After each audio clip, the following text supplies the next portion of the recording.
तो hello students, welcome back to my channel. तो आज के इस क्लास में हम पढ़ने वाले हिस्ट्री मेजर पेपर 5 जितना भी इम्पोर्टेंट मल्टीपल चॉइस क्वेश्चन है जो कि आपके एग्जाम से रिलेटेड ही रहने वाला है, मेजर 5 से रहने वाला है। तो आज की इस क्लास में हम पूरा कंप्लीट मल्टीपल चॉइस क्वेश्चन करेंगे क्योंकि आप सभी का एग्जाम है, तो मल्टीपल चॉइस क्वेश्चन आप सभी को करके जाना है। तो काफ़ी स्टूडेंट्स के मन में ऐसा सवाल रहता है कि सब्जेक्टिव क्वेश्चन तो हम लिख लेंगे पर ऑब्जेक्टिव क्वेश्चन के लिए क्या करें। तो ऑब्जेक्टिव क्वेश्चन अगर एक भी गलत हुआ तो नंबर कट जाता है। तो इसीलिए ये वीडियो आप सभी के लिए काफ़ी हेल्पफुल रहने वाला है। बस जितना ऑब्जेक्टिव हम बताएंगे इतना ही ऑब्जेक्टिव आप सबको पढ़ के जाना है। बाकी ऑब्जेक्टिव के लिए टेंशन नहीं लेना, इतना ऑब्जेक्टिव काफ़ी है। तो आप सभी को क्या करना है कि एग्ज़ाम देने के बाद कमेंट में आकर के ज़रूर बताना है कि ऑब्जेक्टिव मैच किया था या नहीं किया था। तो चलिए हम क्लास को शुरू करते हैं। तो क्लास को आप सभी को अंत तक देखना है, एक एक ऑब्जेक्टिव का आंसर आप सभी को याद रखना है। तो सबसे पहला सवाल पूछा है कि गुप्त साम्राज्य कितने समय तक अस्तित्व में रहा है। तो इसका आंसर हो जाएगा 250 वर्ष तक, ऑप्शन ए। अगला सवाल है कि यूरोप की ओर बढ़ने वाले हुनों को क्या कहा जाता है। तो इसको कहा जाता था सफ़ेद हुन। तो ऑप्शन बी, ऑप्शन ए हो जाएगा सही आंसर, याद रखना है। तो क्वेश्चन नंबर 3 है कि सिंहासन पर आसीन होने के बाद निम्नलिखित लोगों को हुनों से लड़ना पड़ा। तो इसका सही आंसर हो जाएगा ऑप्शन बी, स्कंदगुप्त। अगला सवाल है कि हुनों ने भारतीय महिलाओं से विवाह किया और एक नई जाति को जन्म दिया जिसका नाम क्या था। तो उसका नाम था राजपूत। तो चलिए अगला कुछ सवाल है। तो वर्धन वंश का पहला स्वतंत्र शासक कौन था। तो इसका पहला जो स्वतंत्र शासक थे वो थे आपके प्रभाक वर्धन, ऑप्शन ए। ये आपको याद रखना है, सही आंसर है ये। अगला सवाल है कि वर्धन वंश के शासक किस वर्ण से थे। तो वो थे आपके वैश्य से, ऑप्शन बी। तो अगला सवाल है कि हर्षवर्धन का राज्य अभिषेक कब हुआ। तो इनका राज्य अभिषेक हुआ था 606 ईस्वी में। तो सही आंसर आपको याद रखना है 606 ईस्वी। अगला सवाल है कि हर्षवर्धन का समकालीन चालुक्य राजा कौन थे। तो इनके राजा थे पुलकेशिन द्वितीय। अगला सवाल है कि कादम्बरी ग्रंथ की रचना किसने की। तो याद रखना है बाणभट्ट, ऑप्शन सी। अगला सवाल है कि हर्षवर्धन को किस चालुक्य राजा ने पराजित किया। तो वो है आपका पुलकेशिन II। एक मिनट, ऑप्शन सी है, हो जाएगा सही आंसर। चलिए अगला कुछ और भी सवाल है। तो अगला सवाल है कि हैनसंग भारत किसके शासन काल में आया। तो सही आंसर हो जाएगा हर्षवर्धन के काल में आए थे। तो ऑप्शन ए हो जाएगा सही आंसर। तो अगला सवाल है कि हर्षवर्धन के समय कौन सा विश्वविद्यालय अत्यधिक प्रसिद्ध था। तो इसको आप अगर ये क्वेश्चन आए तो बिना बाकी ऑप्शन देखे नालंदा, आपको जहाँ भी दिखाई दे नालंदा में टिक कर देना है। तो सही आंसर नालंदा हो जाएगा। अगला सवाल है कि राजपूत काल में कौन सा धर्म पतन की स्थिति में था। तो ये था बुद्धिज्म, बौद्ध धर्म, ऑप्शन बी। अगला सवाल है कि राजपूत काल में रचित बाघभट्ट की अष्टांग हृदय किस विषय से संबंधित ग्रंथ है। तो वो है आपका मेडिसिन, यानी सही आंसर होगा चिकित्सा, ऑप्शन बी। अगला सवाल है कि गुजरात के चालुक्य वंश की स्थापना किसने की। तो इसकी स्थापना किए थे मूलराज प्रथम, ऑप्शन ए हो जाएगा सही आंसर। तो चलिए अगला सवाल है कि Lakhnauti fort is located in, यानी लखनौती किला कहाँ स्थित है। तो वो है आपका उत्तर प्रदेश में। कहाँ स्थित है। तो वो है उत्तर प्रदेश में। तो ऑप्शन ए हो जाएगा सही आंसर।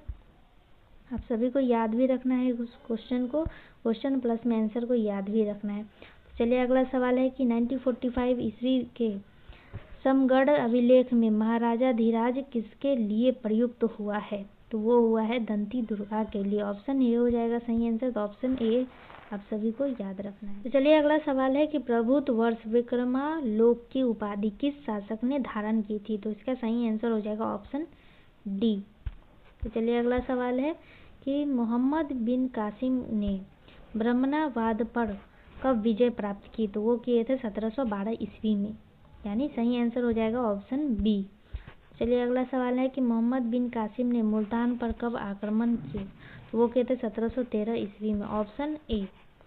अगला सवाल है कि मोहम्मद ऑफ गजनी अटैक्ट सोमनाथ इन, यानी मोहम्मद गजनवी ने सोमनाथ पर कब आक्रमण किए। तो वो किए थे 1025 ईस्वी में, ऑप्शन ए। तो अगला सवाल है कि तराइन का प्रथम युद्ध कब हुआ था। तो वो हुआ था ऑप्शन सी हो जाएगा सही आंसर 1191 ईस्वी में। तो चलिए अगला सवाल है कि चालुक्य राजा पुलकेशिन द्वितीय ने उत्तर भारत के किस महान सम्राट को पराजित किया। तो सही आंसर हो जाएगा ऑप्शन ए, हर्षवर्धन। ये आपको याद रखना है। तो अगला सवाल है कि रथ मंदिरों का निर्माण किस पल्लव शासक ने कराया। तो वो है नरसिम्हा वर्मन फर्स्ट। ये आपको याद रख, एक मिनट, सॉरी, तो ये है ऑप्शन सी हो जाएगा सही आंसर। चलिए अगला सवाल है कि मलविलास प्रहसन की रचना किस पल्लव शासक ने की। तो सही आंसर हो जाएगा ऑप्शन ए, मलविलास नहीं है, सॉरी, मत्ताविलासा है। तो चलिए अगला सवाल है, the founder of the Raja Seema style was. तो राज सिंह शैली का प्रवर्तक कौन था। तो वो ऑप्शन बी हो जाएगा सही आंसर, ऑप्शन बी। तो चलिए अगला सवाल है कि रवि कृति द्वारा रचित अभिलेख कौन सा है। तो वो है आपका ऑप्शन ए, ऐहोल अभिलेख, ऑप्शन ए। अगला सवाल है कि गंगईकोंडा की उपाधि किस शासक ने धारण की। तो वो किए थे राजेंद्र फर्स्ट यानी राजेंद्र प्रथम, ऑप्शन ए हो जाएगा सही आंसर। तो अगला सवाल है कि चोल काल में जिले को क्या कहा जाता था। तो जिले को कहा जाता था नाडु, ऑप्शन ए। तो चलिए अगला सवाल है, एक मिनट, अगला सवाल है during the Chola period Perundanam was a. मतलब चोल काल में पेरुंदनम क्या था। तो इसका मतलब है हाई ऑफिशियल यानी उच्च अधिकारी, ऑप्शन बी। अगला सवाल है कि चोल काल में वलनाडु क्या था। इसका सही आंसर हो जाएगा डिवीजन यानी प्रभाग, ऑप्शन सी। चलिए अगला सवाल है कि चोल काल में पेरुंदनम क्या था। तो सही आंसर हाई ऑफिशियल यानी उच्च अधिकारी, सेम क्वेश्चन था। तो चलिए अगला सवाल है कि चोल काल में वलनाडु क्या था। तो इसका मतलब है डिवीजन, प्रभाग, सही आंसर। ये भी शायद सेम ही क्वेश्चन है। तो चलिए अगला सवाल है, एक मिनट, कि कुनरय चेवाईगल क्या थे। तो कुनरय चेवाईगल क्या थे। तो इसका सही आंसर हो जाएगा कैवेलरी सोल्डर यानी घुड़सवार सैनिक। अगला सवाल है कि शैलकृत मंदिरों के निर्माण हेतु चटकारी की उपाधि सबसे पहले किस पल्लव शासक ने धारण की। तो इसका सही आंसर हो जाएगा महेंद्र वर्मन प्रथम, ऑप्शन ए। इतना हार्ड नाम है ना कि पढ़ने में भी नहीं बन रहा है।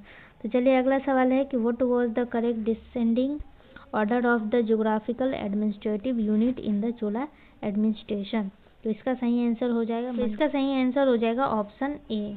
आप सभी को ऑप्शन ए याद रखना है, थोड़ा याद कर लेना है इसको। तो अगला सवाल है कि तंजावुर का बृहदेश्वर मंदिर किसने बनाया। तो बृहदेश्वर मंदिर किसने बनाया। तो इसका सही आंसर हो जाएगा ऑप्शन बी। तो चलिए अगला सवाल है कि महाबलीपुरम के शैलकृत मंदिर किस वंश द्वारा बनवाए गए। तो वो है आपका पल्लव, ऑप्शन सी। अगला सवाल है, एक मिनट, अगला सवाल है संगम कवियों ने चेर शासकों को किस प्राचीन ग्रंथों से जोड़ने का प्रयास किया। तो ऑप्शन ए हो जाएगा सही आंसर, महाभारत। अगला सवाल है कि रेड चेरा वॉज यानी रेड चेर क्या था। तो इसका सही आंसर है एक किंग, एक राजा है, ऑप्शन सी। अगला सवाल है, एक मिनट, अगला सवाल है कि सेंगुट वन किस वंश का राजा था। तो सही आंसर है चेरा, ऑप्शन ए। तो चलिए अगला सवाल है कि कन्नागी वर्शिप रेफर टू यानी कन्नागी पूजा से क्या अभिप्राय है। तो इसका सही आंसर हो जाएगा वाइफ वर्शिप यानी पत्नी की पूजा करना, ऑप्शन बी। चलिए अगला सवाल है, एक मिनट, अगला सवाल है Karikala was a famous king of which dynasty यानी करिकाल किस वंश का प्रसिद्ध राजा था। तो वो था चोल का, सही आंसर हो जाएगा ऑप्शन ए। अगला सवाल है कि which foreign traveller first mention the Pandya kingdom यानी पांड्या राज्य का उल्लेख सबसे पहले किस विदेशी यात्री ने किया। तो वो है आपका मेगास्थनीज, ऑप्शन डी। अगला सवाल है कि in the Sangam period what was an ओरार यानी संगम काल में ओरार कौन था। तो वो थे स्पाई यानी गुप्तचार, हिंदी में बोलते हैं गुप्तचार। चलिए अगला सवाल है कि नक्कीरर किस संगम के अध्यक्ष थे। तो वो थे थर्ड यानी तृतीय के थे, ऑप्शन सी हो जाएगा सही आंसर। तो चलिए अगला सवाल है the duration of the first Sangam was यानी प्रथम संगम की अवधि कितनी थी? तो वो थी 4400 साल यानी वर्ष, ईयर्स 4400। तो सही आंसर हो जाएगा ऑप्शन डी 4400 वर्ष 4400। चलिए अगला सवाल है कि कोवलन और उसकी प्रिय नर्तक माधवी की कथा किस ग्रंथ से संबंधित है? तो वह है आपका ऑप्शन सी हो जाएगा सही आंसर। अगला सवाल है कि दक्षिण भारत के इतिहास में संगम युग के बारे में कौन सा कथन सही है? तो इसका सही आंसर है ऑप्शन सी, यह महान साहित्यिक गतिविधियों का युग था। तो सी हो जाएगा, ऑप्शन सी हो जाएगा सही आंसर। तो ये आपको याद रखना है कि अगला सवाल है कि हरिवर्मा के बाद कौन राजा बना? तो वो बने थे आदित्य वर्मा। तो ऑप्शन ए याद रखना है, आदित्य वर्मा। तो अगला सवाल है हरहा नामक स्थान कहाँ स्थित है? तो इसका सही आंसर हो जाएगा ऑप्शन ए।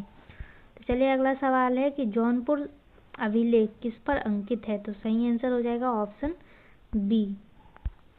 अगला सवाल है कि मौखरी मूल रूप से किस स्थान के निवासी थे? मौखरी मूल रूप से किस स्थान के निवासी थे? तो इसका सही आंसर हो जाएगा गया, ऑप्शन ए। अगला सवाल है पृथ्वीराज रासो ग्रंथ से कौन सा सिद्धांत निकाला गया है? तो सही आंसर है option a, Agnikula original theory.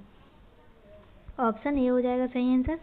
चलिए अगला सवाल है नागभट्ट फर्स्ट का अभिलेख किस वंश से संबंधित था? तो सही आंसर है ऑप्शन सी, गुर्जारा प्रतिहार।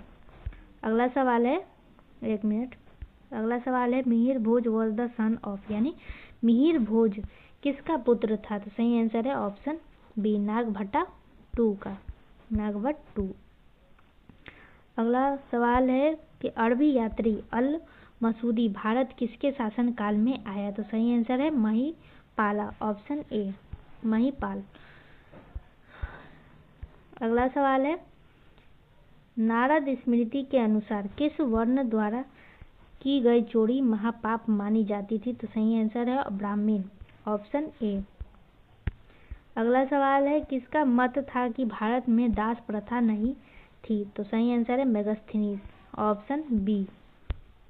चलिए अगला सवाल है how many types of slaves are mention in the Manusmriti?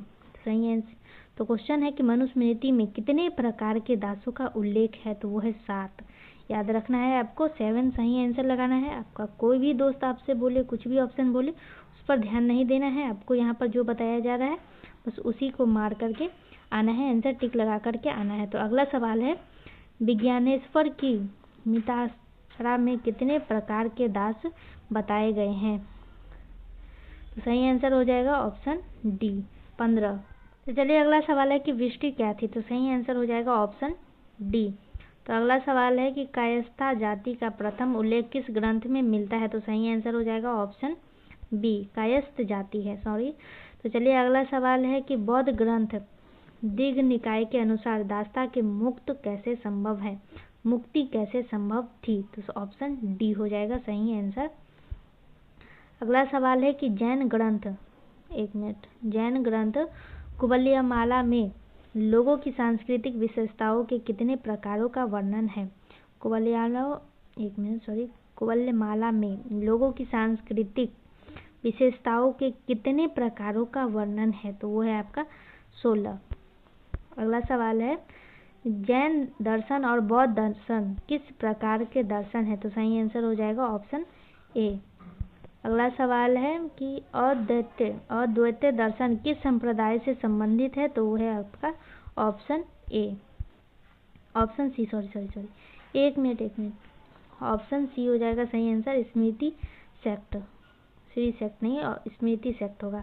तो चलिए अगला सवाल है कि शिव सूत्र के रचयिता कौन थे? तो सही आंसर हो जाएगा ऑप्शन बी, वासुगुप्ता। तो आज के इस क्लास में जितना भी ऑब्जेक्टिव क्वेश्चन था वो पूरा हो चुका है कंप्लीट। बस इतना ही ऑब्जेक्टिव क्वेश्चन आप सभी को पढ़ करके जाना, इससे ज़्यादा कुछ भी नहीं पढ़ना है, खास करके LNMU के स्टूडेंट्स के लिए ये वीडियो काफ़ी हेल्पफुल रहने वाला है। तो चलिए वीडियो को अंत तक देख लिए आप लोग, तो अपने दोस्तों के साथ शेयर कर देना है और वीडियो अच्छा लगे तो लाइक शेयर एंड सब्सक्राइब करना। बीच बीच में थोड़ा मिस्टेक हुआ है, उस पर ध्यान नहीं देना है। आप सभी को क्वेश्चन ठीक से रीड कर लेना है, आंसर भी ठीक से याद करना है, स्क्रीनशॉट ले लेना है, क्योंकि PDF हम प्रोवाइड नहीं कर पाएंगे। तो आप सभी का बहुत बहुत धन्यवाद है क्लास में अंत तक बने रहने के लिए। तो चलिए क्लास को यहीं पे एंड करते हैं।